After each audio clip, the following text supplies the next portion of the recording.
మీరే చూస్తున్నారు. అసలు ఎక్కడ చూసినా, ఏ బస్తీలో చూసినా, ఏ కాలనీలో చూసినా, ఎక్కడ చూసినా కూడా చేతి గుర్తుకు ఓటేస్తాం, నవీన్ అన్నను గెలిపిస్తామని చెప్పేసి ప్రజలే స్వచ్ఛందంగా ముందుకొస్తున్నారు.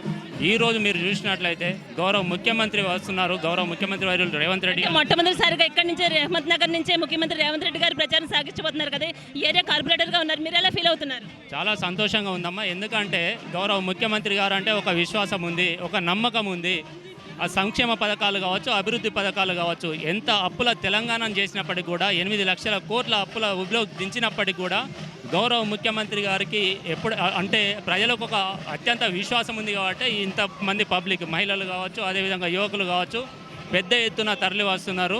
ఆ క్రేజ్ అలానే కొనసాగుతుందని చెప్పడానికి, అంటే గౌరవ ముఖ్యమంత్రి వాళ్ళ పైన రోజు రోజు క్రేజ్ పెరుగుతుందని చెప్పడానికి ఈ వచ్చిన ఈ జన సముద్రమే ఒక నిదర్శనం అని చెప్పారు. రౌడీలుగా గుండలుగా అంటే ప్రతిపక్ష పార్టీలు చూపిస్తున్నాయి కదా, దీనిపై మీరు ఏమంటారు? ఎలా తిప్పికొడుతున్నారు మీరు? నవీన్ యాదవ్ అనే వ్యక్తి చాలా మంచి వ్యక్తి.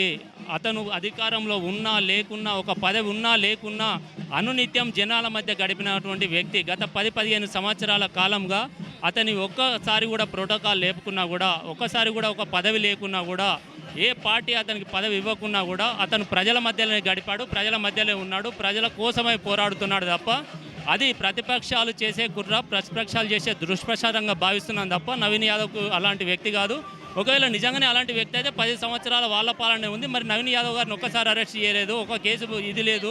అలాంటిది అది ఒక దుష్ప్రచారానికి పనిచేస్తుంది తప్ప వేరే రకంగా ఎక్కడ ఉండదు.